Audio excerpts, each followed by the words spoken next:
ilmu pengetahuan itu bisa setara dengan dunia Islam lainnya di dunia internasional, satu adalah dengan menghancurkan setan-setan taklid yang ada di dalam diri para santri dan para ulama. Ini yang menjadi pertanyaan besar di dalam benak saya.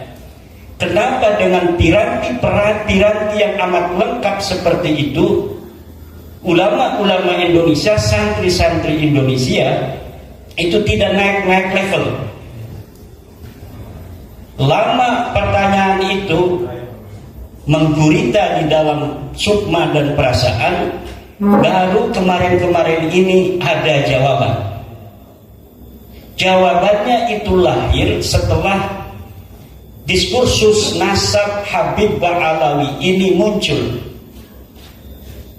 Ketika 1 tahun yang lalu saya menyajikan hasil kajian saya tentang terputusnya nasab Ba'alawi, kemudian itu menjadi diskursus publik, bukan hanya di Indonesia tapi juga di Timur Tengah dan beberapa negara Asia Tenggara yang di situ ada Habib Ba'alawi. Hari ini baru saya mendapat sebuah jawaban kenapa Indonesia minim melahirkan para ulama-ulama kelas dunia. Jawabannya adalah taklid buta. Assalamualaikum warahmatullahi wabarakatuh. Jumpa lagi di channel Mirza TV. Pada kesempatan kali ini saya mau berbagi ceramah agama dari Kiai Haji Imaduddin Usman Al-Bantani, yang mana Kiai Haji Imaduddin Usman Al-Bantani membahas tentang masalah nasab dan sejarah, ya teman-teman. Oke, sebelum masuk videonya, alangkah baiknya teman-teman yang belum subscribe silahkan subscribe dulu, dan yang sudah subscribe saya ucapkan terima kasih. Yuk, seperti apa ceramah agamanya? Langsung saja menuju ke videonya. Let's go. Assalamualaikum warahmatullahi wabarakatuh. Alhamdulillah, sholatan wassalaman ala rasulillah Sayyidina Muhammad ibn Abdillah nomor ba'du, yang saya muliakan pengasuh pondok pesantren Darul Ulum Kiai Haji Ahmad Junaidi Al-Bantani, yang juga merupakan Ketua Komisi Fatwa Majelis Ulama Indonesia Pusat, Panitia Halaqah Fikih Peradaban Pondok Pesantren Darul Ulum Kiai Haji Abdul, Ketua Yayasan Kiai Haji Fahru Raji, juga Sivitas Akademika Pondok Pesantren Darul Ulum Kiai Hudari dan seluruh keluarga. Pemateri kita dari pengurus besar Nahdlatul Ulama telah hadir. Ini yang ganteng pakai jas, Kiai Haji Al-Hafidh Kurniawan.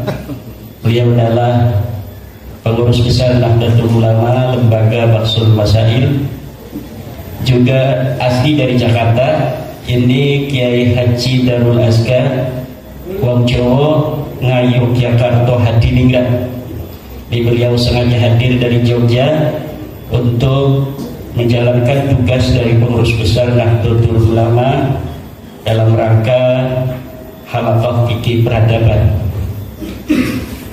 Tema kita hari ini dalam Halaqah Fikih Peradaban di Pondok Pesantren Darul Ulum adalah mengangkat tema ijtihad ulama Nahdlatul Ulama dalam bidang sosial dan politik. Ada 5 kata kunci yang ada di dalam tema ini. Yang pertama adalah ijtihad, yang kedua adalah ulama, yang ketiga adalah NU, yang keempat adalah sosial, dan yang kelima politik. Saya sebagai pemateri yang pertama hanya akan mengambil kata kunci yang pertama untuk nanti diteruskan oleh dari PBNU tentang kata kunci yang lainnya. Kata kunci yang akan saya eksplorasi dalam kesempatan ini adalah tentang ijtihad. Saya akan batasi di dalam ijtihad karena saya kira ada kesenjangan antara perkembangan peradaban dengan ajaran Islam. sepertinya perkembangan peradaban yang begitu cepat tidak mendapatkan respon yang sama dari ulama-ulama Islam, apalagi di Indonesia. Nampaknya ulama Indonesia hanya menunggu ulama-ulama Timur Tengah ketika adanya masalah baru, masalah-masalah kekinian yang muncul. Jadi sepertinya ulama Indonesia menempatkan dirinya hanya sebagai pengutip daripada pendapat ulama-ulama Timur Tengah. Padahal piranti-piranti dari istinbat dan ijtihad itu diajarkan di pondok pesantren. Dari situ sebenarnya laik bagi ulama-ulama Indonesia, terutama ulama-ulama NU, untuk berijtihad. Bahkan menurut saya ini lebih layak ulama-ulama Indonesia di dalam berijtihad. Karena apa? Karena pengajaran di pondok pesantren saat ini lebih detail di dalam masalah nahwu, sorof, badi, bayan, ma'ani, mantiq, usul fiqih, qawaid fiqhiyah daripada di Timur Tengah hari ini. Mungkin orang yang bisa baca kitab Gundul tanpa berharokat di dunia hari ini terbanyak di Indonesia. Orang yang tamat kitab Sahih Bukhari dari bab wahyu sampai terakhir 4 jilid di dunia ini yang paling terbanyak adalah ulama dan santri Indonesia. Begitu pula yang sudah tamat Sahih Muslim, Abu Dawud, Turmudi, Nasai, Ibnu Majah, itu kebanyakan adalah santri dan ulama-ulama Indonesia. Yang hafal alfiyah, saya mungkin agak berlebihan kalau mengatakan yang terbanyak hari ini adalah di Indonesia daripada di dunia Islam lainnya. Pengkajian secara harfan-harfan di pondok pesantren di Indonesia dalam bidang fikih dan usul fikih hari ini masih tertradisikan dengan baik. Ulama-ulama Indonesia hari ini sudah faham tentang itu kitab Al-Waraqat, Ghayatul Wusul, Jam'ul Jawami.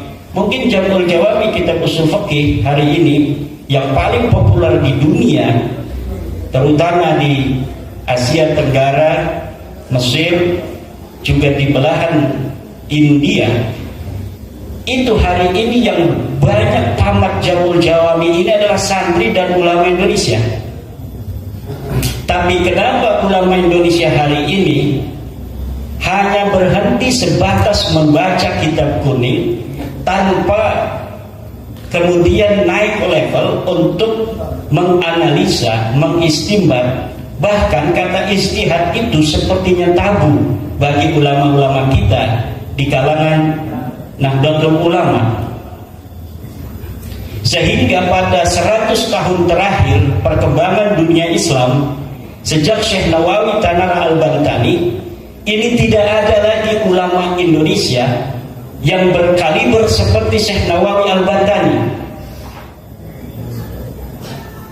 Setelah Syekh Mahfud At-Turmusi, tidak ada lagi ulama Indonesia yang berkaliber seperti beliau, Syekh Mahfud At-Turmusi. Bahkan untuk mencapai derajat seperti itu, Syekh Nawawi dan Syekh Mahfud At-Turmusi itu harus pergi ke Hijaz, kemudian baru mendapatkan martabatun aliyatun fi jami'il ulum. Ini yang menjadi pertanyaan besar di dalam benak saya. Kenapa dengan piranti yang amat lengkap seperti itu, ulama-ulama Indonesia, santri-santri Indonesia itu tidak naik level? Lama pertanyaan itu menggurita di dalam sukma dan perasaan, baru kemarin-kemarin ini ada jawaban.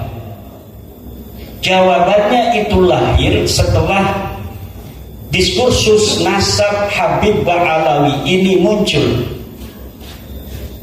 ketika 1 tahun yang lalu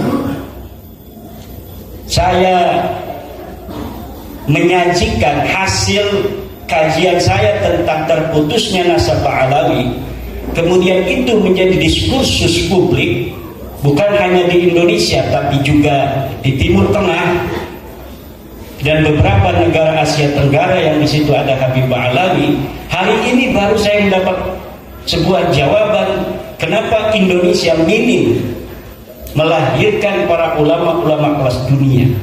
Jawabannya adalah taklid buta.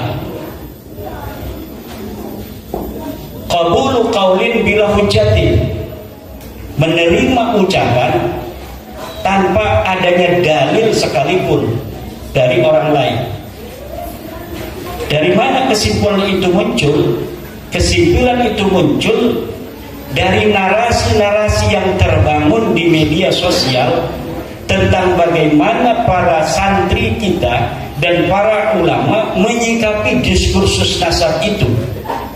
Sebagian besar dari saudara-saudara kita itu ketika menyikapi diskursus nasab ini mengatakan, oh dulu kan Mbah Hasyim Asy'ari tidak mempermasalahkan nasab Ba'alawi, kenapa sekarang kita mempermasalahkan? Apakah misalnya Imaduddin Utsman itu lebih baik, lebih pintar daripada Syekh Hasyim Asy'ari? Mbah Khalil tidak mempermasalahkan apakah Imaduddin Utsman itu lebih baik dan lebih pintar daripada Mbah Khalil Bakalan. Ibnu Hajar telah menyebutkan susunan daripada silsilah Ba'alawi.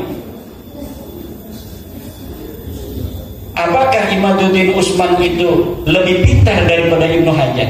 Ini narasi-narasi semacam ini memperlihatkan ada masalah kita di dalam taklid. Nah, taklid itu sangat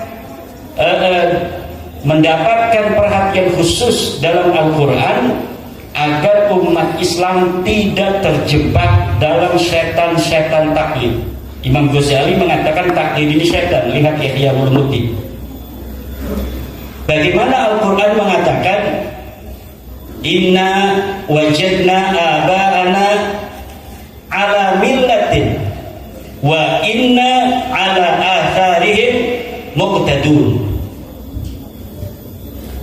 Karena bapak kita sudah begini, mempunyai pendapat, apakah ada dalil ataukah tidak ada dalil, maka inna ala atharihim muqtadun, kita mengikuti saja walaupun tidak ada dalilnya. Al-Quran melarang kita untuk mengikuti sesuatu tanpa adanya dalil. La taqfu ma laysa laka bihi ilmun. Jangan engkau ikuti apapun tanpa adanya ilmu. Ma huwal ilmu? Al-ilmu huwa dalil.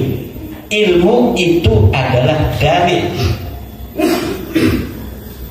Ilmu itu adalah dalil. Fas'alu ahla dzikri in kuntum la ta'lamun. Itu bukan perintah Allah untuk bertaklid, tapi perintah Allah untuk bertanya tentang dalil. Fas'alu ahla dzikri. Maka tanyalah para ulama, in kuntum la ta'lamun, kalau engkau tidak tahu. Tanya apa? Tanya dalilnya, bukan tanya akan kesimpulannya. Imam Ghazali di dalam Al-Mustasfa misalnya, ayat ini fas'alu ahla dzikri in kuntum la ta'lamun adalah bertanya tentang riwayat. Bertanya tentang riwayat, bukan bertanya tentang pendapat. Artinya apakah ada riwayat tentang suatu masalah yang kami hadapi ini dari Nabi, dari para sahabat, khulafaur rasyidin, apakah ada? Kalau kita tidak tahu, fas'alu ahla dzikri in kuntum la ta'lamun, bukan bertanya tentang pendapat dari seorang laki-laki yang sama dengan kita, dia adalah seorang laki-laki. Tidak bertanya kepadanya tentang pikirannya, tetapi bertanya tentang riwayat. Kenapa kita tidak bertanya tentang pikiran orang? Karena pikiran orang itu sama dengan pikiran kita.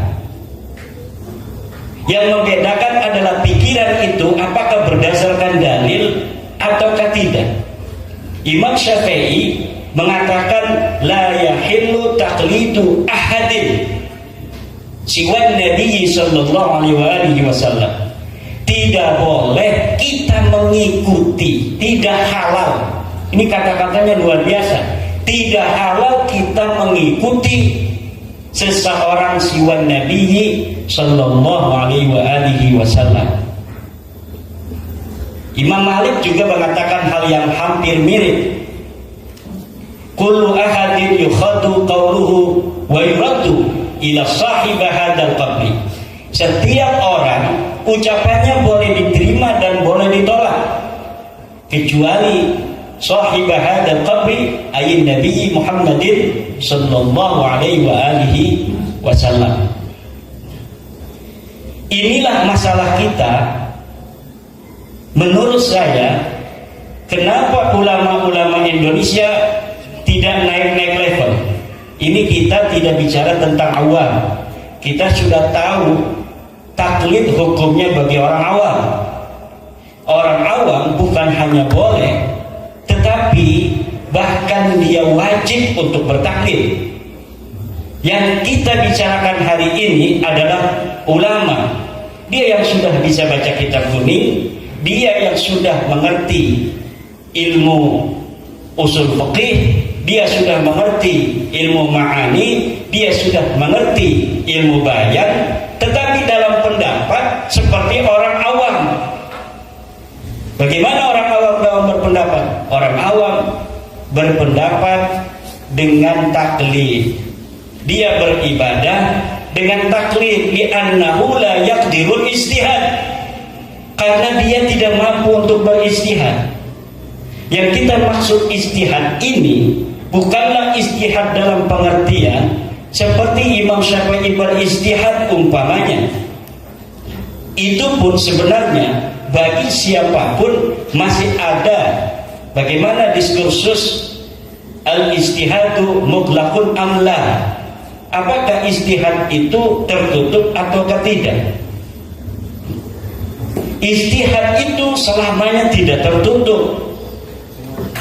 Kenapa? Karena an-nawazil la tatahaddad. Nawazil itu peristiwa-peristiwa tidak terbatas. Sementara an-nususu yatahaddad. Nusus itu, nas-nas itu terbatas.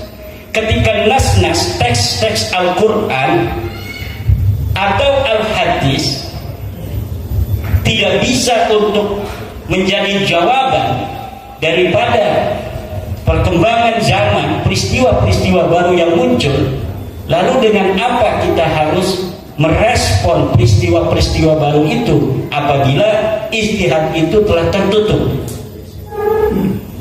Fikih yang hari ini kita pelajari, Fathul Qarib, itu hal yang ada di Fathul Qarib adalah pemikiran ulama tentang sebuah nas yang ada di dalam Al-Quran dan Hadis atau ijma atau qiyas berdasarkan kontekstualitasnya yang ada pada masanya. Tentunya dalam setiap masa akan ada hal-hal baru yang apabila kita cari penyelesaiannya dari Fathul Qarib tidak akan kita jumpai. Begitu pula dalam Fathul Mu'in, walaupun baru 100 tahun lebih. Begitu pula dalam I'anatul Talibin. Begitu pula di dalam kitab-kitab lainnya, apalagi misalnya kita langsung kepada Imam Ar-Rafi'i yang sudah 500 tahun, pada Ibnu Hajar yang bisa 200 tahunan, apalagi kita langsung pada Imam Syafi'i yang sudah 1000 tahun. Tentunya dalam setiap masa az-zamanu yahtaju ila rijal. Untuk apa? Rijal ini yang akan menjadikan Al-Quran itu bicara, Bi annal Qur'ana la yantiqu wa innama yatakallamu bihi rijal. Quran itu tidak bisa bicara, yang bisa bicara itu adalah ulama. Bagaimana kalau pintu istihad itu tertutup, sementara ulama tidak boleh ngomong karena pintu istihadnya tertutup, harus dia melihat di kitab, di kitabnya tidak ada. Lalu akan banyak permasalahan-permasalahan yang tidak ada jawabannya dari agama. Ibnu Salah lagi umpamanya, ini menjadi salah satu penyebab daripada bagaimana mandeknya ilmu pengetahuan hari ini, berpendapat bahwa tasihul ahadits itu sudah berhenti pada masa Ibnu Salah. Lihat di dalam muqaddimah. Kalau tasihul ahadits sudah berhenti, sementara banyak hadis-hadis yang tidak terkodifikasi di dalam kitab-kitab hadis yang ada, manuskripnya baru ditemukan.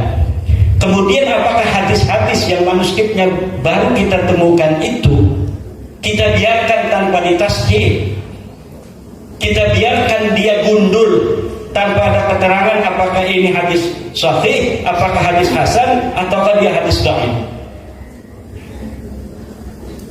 Atau bagaimana kalau kita verifikasi relevansi daripada pentasdihan ulama-ulama tentang hadis, bahwa ini hadis sahih, apakah itu haram? Tidak. Banyak ketika seorang ulama telah mensahihkan hadis, kemudian ini diverifikasi relevansi oleh ulama lain, ternyata mempunyai kesimpulan yang berbeda. Yang paling fenomenal adalah bagaimana Az-Zahabi itu memverifikasi tashdih daripada Imam Al-Hakim dalam Al-Mustadrak. Sesuatu yang disahihkan oleh Imam Al-Hakim kemudian dianggap derajatnya hanya hadis hasan. Kenapa? Li'anna al-hakim 'inda Az-Zahabi mutasyahilun fi tashihil asanid, di dalam mensahihkan sanad-sanad. Dan inilah fikih peradaban Nahdlatul Ulama hari ini merangsang kita untuk bagaimana memverifikasi berbagai macam tatanan-tatanan pola pikir yang sudah mengkristal di kalangan kaum muslimin Indonesia untuk dapat menjawab peradaban masa kini dan masa yang akan datang. Diharapkan 100 tahun lagi, antara hari ini sampai nanti pada abad kedua Nahdlatul Ulama di akhir, dari kalangan santri Nahdlatul Ulama muncul ulama sekaliber Wahbah Az-Zuhaili, muncul sekaliber ulama Yusuf Al-Qaradawi atau yang lain-lainnya, Said Ramadan Al-Buti dan sebagainya. Jangan kita hanya hari ini mengutip dari ulama-ulama Timur Tengah, padahal mereka di dalam cara belajarnya tidak seperti kita. Kita cara belajar dari mulai i'lam annal awamila fin nahwi mi'at wa amil. Setelah kita baca rapi, kita tarkib i'lam kalimah filamat kudu jajim lam jin sutut fa'ila diberan tersupir fa'ilam jenis jawab nahwi wa huwa ma la yaqujabari su'al, sampai wallahu a'lam bisawab. Kemudian kita naik lagi kepada kitab Jurmiyah Peraga ditarkib, kemudian kita naik ke Mutamimah, naik ke Asmawi. Itu hanya dalam bab nahwu. Naik lagi ke Muhatun I'rab, naik lagi ke Alfiyah. Alfiyah itu adalah nahwu bukan hanya untuk membaca. Bagaimana bab ikhbar itu memberikan kita pelajaran untuk menyusun kalimat. Jadi yang dirangsang oleh Alfiyah bukan hanya cara membaca kitab, tapi bagaimana ulama itu pikiran-pikirannya kemudian terkodifikasi di dalam sebuah kitab. Berapa kitab yang terproduksi dari zaman Syekh Nawawi sampai hari ini bisa dihitung dengan jari. Yang ada komentator-komentator dengan bahasa Indonesia yang keluar ribuan buku dari Universitas Islam. Universitas Islam YIN UIN itu melahirkan per tahun ratusan buku, tapi kering, tidak bisa untuk melahirkan seorang mahasiswa pun yang bisa untuk mensyarahi matan takrib umpamanya. Pensyarahan itu penting. Kenapa? Walaupun kita tidak bisa melepaskan diri begitu saja dengan fikih-fikih masa lalu yang berkaromah dalam tanda kutip, tetapi kalau ada pensyarahan baru dari ulama hari ini, maka kejadian dan peristiwa yang lahir hari ini itu bisa terreportase masuk ke dalam kitab itu, yang nanti anak cucu kita tidak akan terlalu jauh untuk melihat di masa Syekh Nawawi tentang apa yang terjadi di sekitar ulama, tetapi ada wasilah dan wasaid di mana di tahun kita hari ini ada peristiwa-peristiwa yang terekam. Perkembangan fikih yang perlu mendapatkan respon yang cepat dari ulama hari ini belum terekam dalam kitab-kitab yang dikaji di pondok pesantren. Hanya dalam bidang fatwa, misalnya dari Mesir ada fatwa-fatwa yang tidak punya internet tidak bisa melihat fatwa itu. Kemudian Majelis Ulama Indonesia bikin fatwa tentang bagaimana hukumnya beli pulsa, hukumnya apa dalam fatwa, tapi tidak terkodifikasi dalam satu kitab yang laik untuk masuk pondok pesantren sehingga semua itu bisa dikonsumsi oleh para santri dan para kiai. Ini kira-kira yang ingin saya eksplorasi, yang nanti akan dikembangkan bagaimana ijtihad itu dilakukan oleh Nahdlatul Ulama di dalam bidang sosial dan politik. Hal lain yang saya temukan sebentar lagi, karena ini waktu yang terbatas, adalah kenapa ulama Indonesia tidak melahirkan ulama besar 100 tahun terakhir ini. Ada jiwa inferioritas yang tersindrom di dalam jiwa-jiwa umat Islam Indonesia.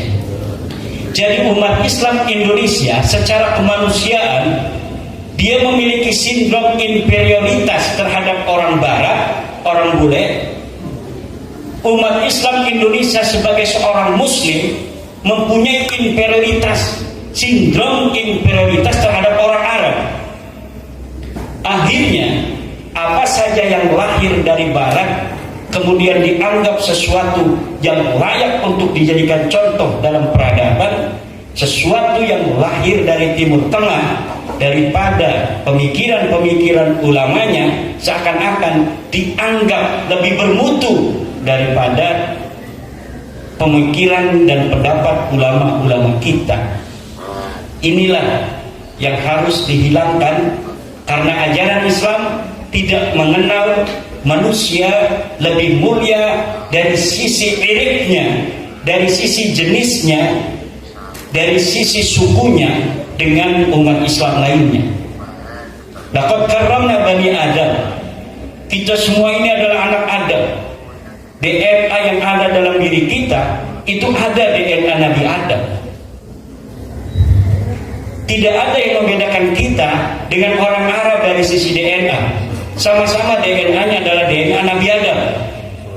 Tidak ada yang membedakan kita dengan orang Barat hanya karena sistem cuaca yang ada di Barat memiliki sistem cuaca tersendiri sehingga menjadikan mereka jadi seperti itu mukanya. Dan kita, cuaca kita yang ada di Indonesia yang demikian ini menjadikan kita seperti ini. Hanya itu yang membedakan. Yang lainnya sama, kita dengan orang Barat sama, dan kita dengan orang Arab juga sama. La fadla li Arabiyyin ala ajamiyyin illa bi taqwallah. Tidak ada keutamaan orang Arab terhadap orang Ajam, sebaliknya wala li ajamiyyin ala arabiyyin. Bagi orang Ajam tidak lebih baik dari orang Arab illa bitaqwallah, kecuali dengan ketakwaannya kepada Allah. Ini yang harus dikembangkan dan dibelutut terhadap santri-santri kita. Kalau tidak ada Bluetooth, kita pakai share-it, atau kita bisa untuk menggunakan wifi orang lain kalau lagi tidak ada paketnya. Semangat ini, semangat pembaruan, kita menantang masa depan untuk Indonesia yang lebih baik dari sisi ilmu pengetahuan, dan karena hari ini dari sisi adab kemanusiaan kita terbukti lebih baik dari orang Arab.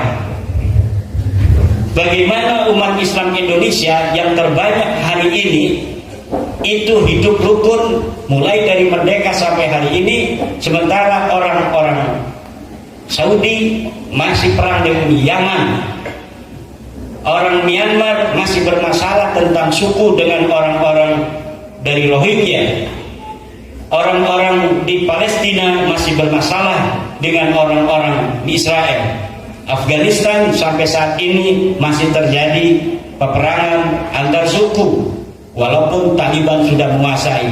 Indonesia dengan 700 suku dan 1.400 bahasa, dengan 17.000 pulau, 130 juta muslim, 270 juta penduduk seluruh Indonesia, ini tidak terjadi perang saudara yang signifikan. Walaupun ada di Aceh atau di Papua, tetapi frekuensinya kecil. Kenapa itu bisa terjadi? Ini karena adab kemanusiaan kita, terutama yang dikembangkan oleh Nahdlatul Ulama, yaitu agama Islam Tawasutiyah. Namun itu saja belum cukup untuk mengangkat harkat derajat umat Islam Indonesia ke pentas global tanpa ilmu pengetahuan. Bagaimana ilmu pengetahuan itu bisa setara dengan dunia Islam lainnya di dunia internasional? Satu adalah dengan menghancurkan setan-setan taklid yang ada di dalam diri para santri dan para ulama. Wallahu wal muwaffiq ila aqwamit thoriq. Wassalamualaikum warahmatullahi wabarakatuh. Jadi itu ya teman-teman, ceramah agama dari Kiai Haji Imaduddin Usman Al-Bantani, yang mana Kiai Haji Imaduddin Usman Al-Bantani membahas tentang masalah pernasaban ya. Jadi masalah nasab Alawi ini dibahas oleh Kiai Haji Imaduddin Usman Al-Bantani. Jadi menurut Kiai Haji Imaduddin Usman Al-Bantani, perbaikilah akhlaknya, intinya seperti itu ya. Jadi kalau akhlaknya tidak benar, semuanya itu benar, jangan ngaku-ngaku keturunan Nabi gitu ya teman-teman.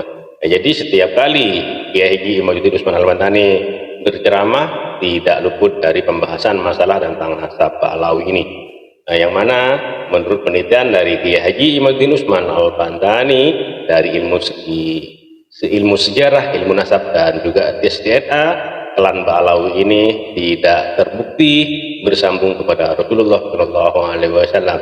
Jadi artinya klan Ba'alawi ini terputus, bukan zuriyah Nabi Shallallahu Alaihi Wasallam. Ini menurut cerita dari Kiai Haji Imaduddin Usman Al-Bantani. Karena di setiap ceramahnya Kiai Haji Imaduddin Usman Al-Bantani selalu membahas tentang masalah pernasaban ini ya teman-teman. Oke, terima kasih buat semuanya. Mohon maaf apabila ada kata-kata yang salah, yang kurang berkenan, mohon dimaafkan. Wallahul muwaffiq ila aqwamit thoriq. Wassalamualaikum warahmatullahi wabarakatuh. Sukses selalu buat kita semua.